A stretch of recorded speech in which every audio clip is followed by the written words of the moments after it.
Hi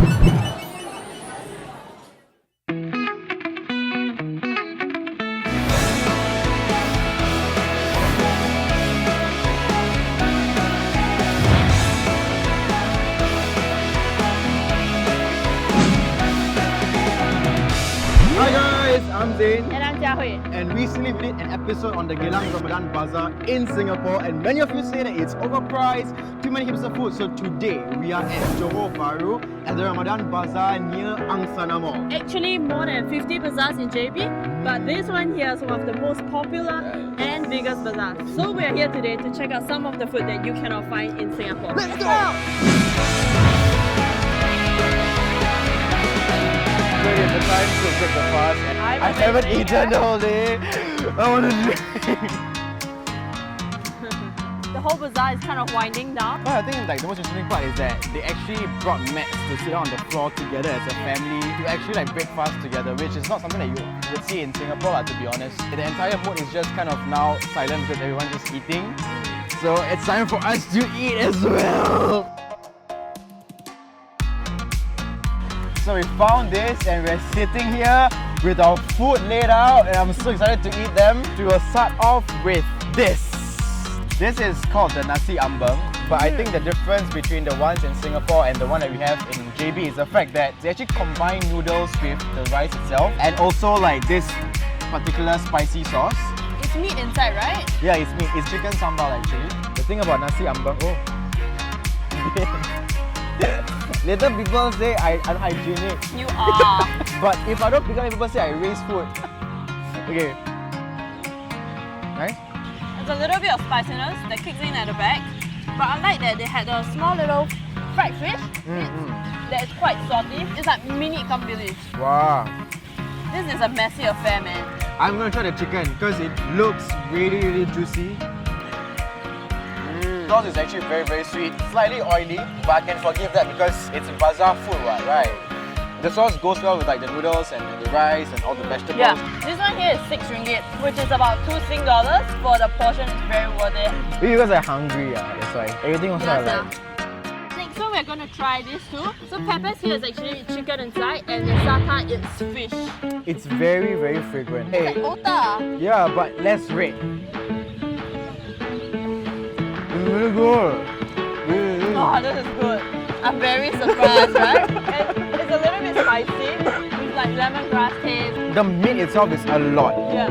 So when you eat, it's like satisfying, you know what I mean? I'll choose this over otah any day, honestly. It's so good. They were selling this for actually 1 for 1 ringgit, which is quite affordable actually. I would buy like 10. Gladly buy 10 of this. Okay, let's try the sata.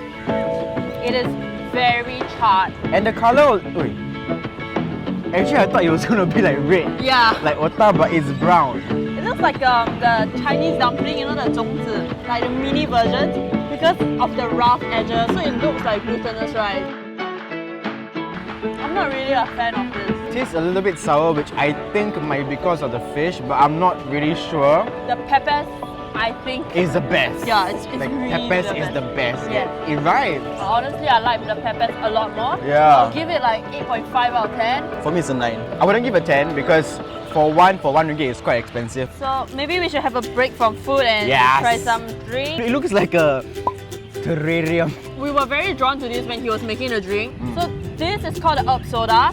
So they have lemongrass, lemon, what looks like sour plum. They put the ice and ice cream soda inside. It doesn't look Yeah. very appetizing to me because it's like a vegetable drink. Okay, but it's definitely not healthy like. But it's quite expensive. It is like 10 ringgit Yeah. for this bag. Singapore one is all like sweet lah, coloured. This one is like legit. The vegetable is there, you just chop it and put it inside. So I'm going to stir for you. Oh, thanks. It doesn't smell very good. It's good. Are you sure? Don't lie. It's an acquired taste. It is. When I first drank it, it's very refreshing. You taste the sour plum, then after you're like, interesting, right? Like, I don't know what to say. The flavors actually comes like bit by bit. You taste the ice cream exactly. soda first, then the lemon, then the lemongrass, and I'm not sure how to feel about it because it doesn't taste healthy also. But for the price point of this particular drink itself and the things that I can actually do by myself at home, I ain't gonna buy it no more. No, not for me. Okay, so right now we have the traditional Malay dish, which is called the lemang. What is it actually like? They put the glutinous rice inside the bamboo stick. Then they actually put it on a fire in a triangle shape. It's something like your lontong. So it is actually the shape of the bamboo. So they had to actually crack the bamboo open once it's cooked and then take it out and then cut it into small pieces. Okay, so the only setback is that one bamboo lemang itself costs 18 ringgit, which is quite pricey because you can only get like 6 pieces for 18 ringgit. Yeah, but I think it's because of the way that they cook. It is really like the traditional way of cooking. I don't know how it's so tasty when it's just like glutinous rice. The taste itself is really like the Chinese dumplings. Have you had Chinese dumplings? The halal one. Yeah, okay. But I can imagine eating this with like the sambar that you put in. It's so filling. Probably have to share with like your entire family Yeah, for one quite packet. true. Now we are gonna try this very interesting one. It doesn't look traditional, but we have to get it. Oh my god! Singapore doesn't even have this. They designed the outer layer of the pao to mimic the taste of the filling inside. Yeah. So mine is a shrimp paste pao. The shrimp taste is there, it is spicy.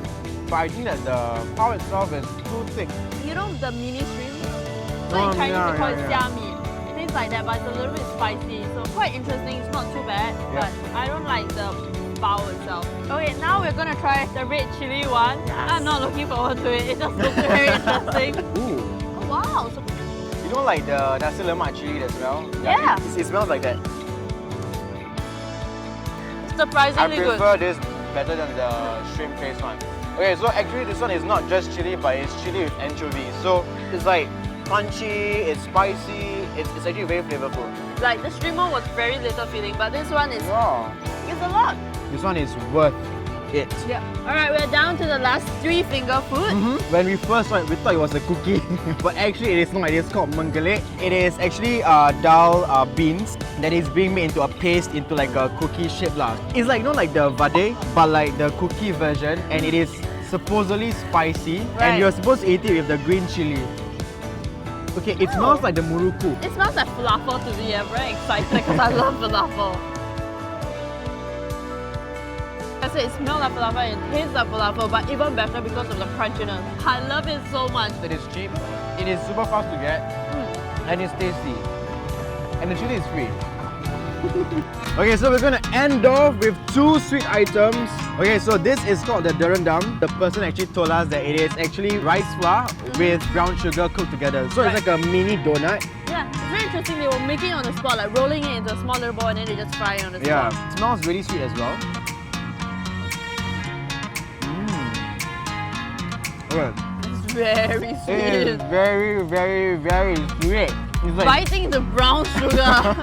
So they do sell like 5 for 1 ringgit, but I was like, you bought 30. Yeah, just go for 30 lah. For 5 ringgit, right? Yeah. So I think for those of you who have a sweet tooth, right, definitely something you want to try. Literally have a sweet tooth now. It's like my teeth are coated with this thing. And last but not least, right, this one took the longest to prepare. It is called the putu bambu, and it is like a different way of cooking the putu piring. Actually, it requires a lot of hard work and skills, I feel like, because they will push it out of the bamboo when it's cooked, and then like half of it like fell apart, and then they have to get a new one. Oh, okay. Yeah, it's not easy. And they have like this, I would say gula melaka, brown sugar in the middle, and then on top they roll it and coat it with like shredded coconut, I think. Yes. What do you think? I don't like it. Yeah.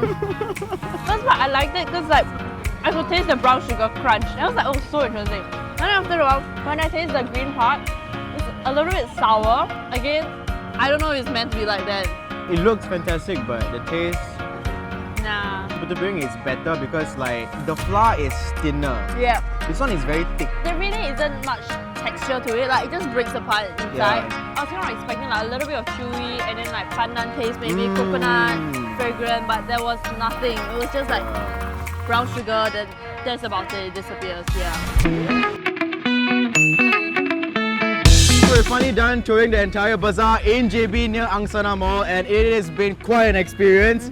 Okay, what is your favorite food? My favorite definitely has to be the menggelek. I hope I pronounced it properly. Basically, the very thin, fried, falafel-like snack. It was mind-blowing for me. And another one would be the nasi ambeng for 6 ringgit. I thought it was super value for money. Yeah. Agree? Yep. Mine is hands down the pepes because that is one of the best that I've ever had in my entire life.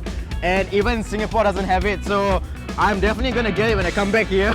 So honestly, compared to Singapore, this is very simple, very frills-free. Like in Singapore, they have a lot of light, a lot of music, a lot of fancy food. But here it's just like traditional, very simple, but it's also very appetizing, right? We're talking about how you roll down, you just want to buy everything because it all looks so good.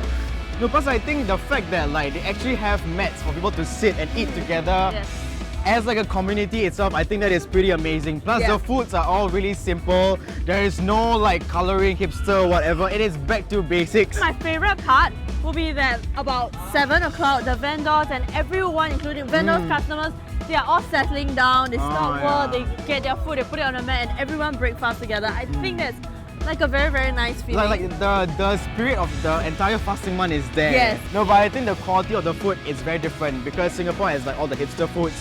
But then I say if you're more into like the traditional foods, like really things that you cannot find, authentic ethnic cuisines, right? I think this is the place to go. Thanks for watching another episode of Eatbook Vlog. If you like this video, do check out more over there. And remember to like, share and subscribe. Bye! Hey, why you move away like that? Never create me.